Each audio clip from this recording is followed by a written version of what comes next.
Hey you guys, so today I just wanted to hop on here really quick and talk to the people that are starting their holistic wellness journey. I know a lot of times people will just throw out there that, hey, you need to eat healthier, you need to cut out this, you need to cut out that, but they don't really tell you how. You really don't know where to begin. The first thing that I implemented on my journey this time around was to detox. I wouldn't suggest you try anything, any diet change or any type of change without detoxing your body first.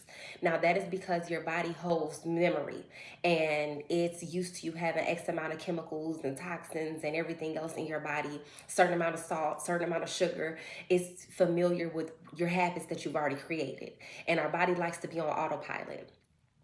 So there's going to be a lot of things that you just naturally crave because you've taught your body to crave these things. So if you don't detox first, your body is actually going to be working against you. It's going to be like, hey, no, you want some coffee. You want some caffeine right now. Because every morning for the last 10 years, you've had caffeine at 8 in the morning. So you've trained your body to crave certain things and to seek certain things. So if you don't detox first, your body is going to be looking for those things. Not only that, we have parasites, right? And there's people that say, I don't have no parasites. Yes, you do, okay? You have parasites. Then there's the people that say, well, I don't want to see that stuff in the toilet. Well, would you rather stay in your body?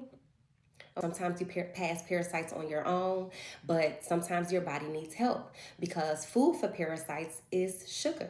So if you're steady craving sugar or steady eating sugar, yes, you're feeding them and they're growing bigger and bigger and bigger and bigger. You give yourself almost like a head start by detoxing first. So now you've decreased the level of sugar in your body, decreased the level of salt in your body, killed off some of the parasites, and now you have you're in a better position to fight. You're in a better position to be successful. The next thing that I would suggest you do is to ease on into this.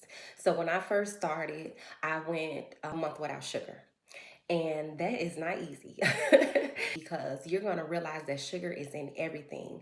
I was picking up like boxes of saltine crackers and it would say less than 1 gram of sugar. And it's like, why you put sugar in the saltine cracker? You're going to begin to notice that, dang, they put sugar in everything. Like they're really trying to take us out. So first start focusing on that. Say, okay, month one, I'm cutting out white sugar.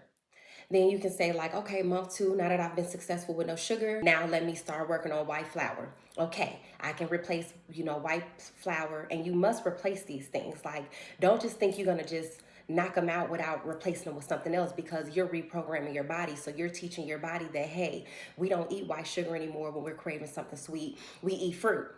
You can put agave on some fruit. And agave is a really good replacement. I don't suggest honey because honey spikes your insulin levels terribly. So you don't want to be getting rid of one problem and creating another. So when you start to crave sugar, you can replace that with like some fruit. That's your natural sugars. That's your natural sweeteners. Now you're teaching your body when I'm craving sugar, when I'm craving something sweet, I'm going to have fruit and agave. And now you're also not feeding the parasites, which is what you want to do anyway. You want to starve them out so they can start to expel.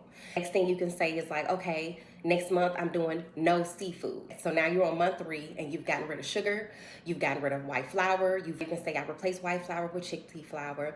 So now when I'm frying my foods, I'm still able to coat it with something, but I'm using a healthy replacement. So now month 1 you got rid of sugar. Month 2 you got rid of the white flour. Now you're on month 3 and you just got rid of seafood. Now month 4 you say, okay, I'm not having no pork, no red meat. And now let's move on. Month 5, now I'm not eating no chicken.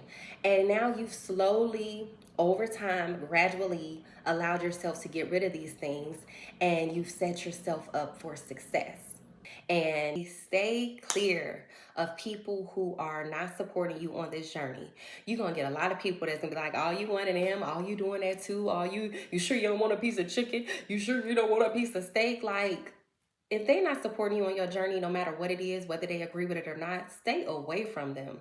Sometimes people want you to stay exactly where they are. They feel like, oh, you're advancing, you're trying something different. Like, what I'm doing has nothing to do with you. So I shouldn't be the topic of your conversation. You shouldn't be joking about the fact that I'm saying I don't want no chips or trying to throw them in my face or trying to buy me some when I literally said I don't want it.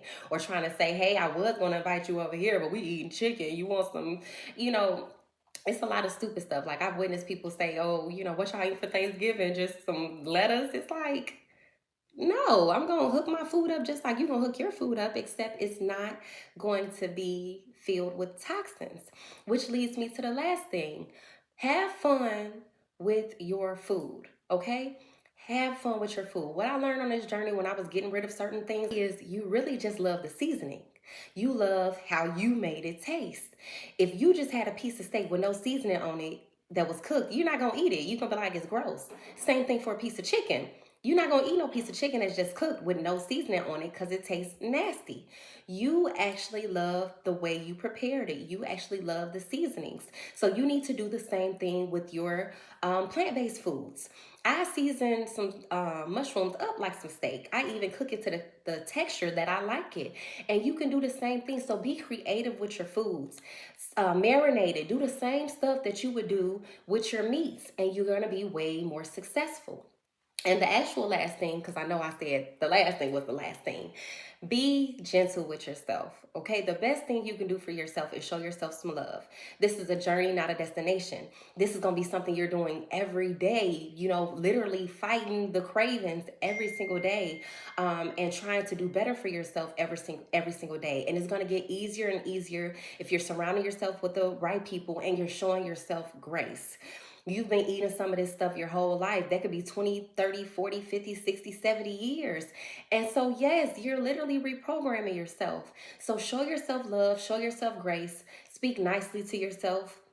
Don't be the person that's beating yourself up. So what if you slip up, you know, and you accidentally eat something that you weren't supposed to eat out of habit, or you just decide that forget it, today this craving's too tough. I'm gonna start over again. No matter how many times you have to start over, you're still further than the people that's not trying at all. There's some people that's so stubborn that they don't want to do anything different. Okay, they just made up their minds. I came in this world eating pork bacon, and I'm gonna leave this world eating pork bacon. At least you're saying, I'm going to try to do something different. You know, I'm going to slowly ease away from it. So show yourself grace, show yourself love. If you need a substitute food guide, I have a free one on my website. And I will put the website in the description. It's also in my bio. I will also, on my website, if you're looking for a cleanse, I have a parasite cleanse. I have a gentle detox cleanse, so you're not just running to the bathroom 41 North. Again, the food list is going to be your best friend because it helps you substitute these things. It's easier to substitute and like replace them than it is to just get rid of them altogether. So it gives you some healthy options, just giving you a place to start so that you could be more successful on your journey. I'll see you next time.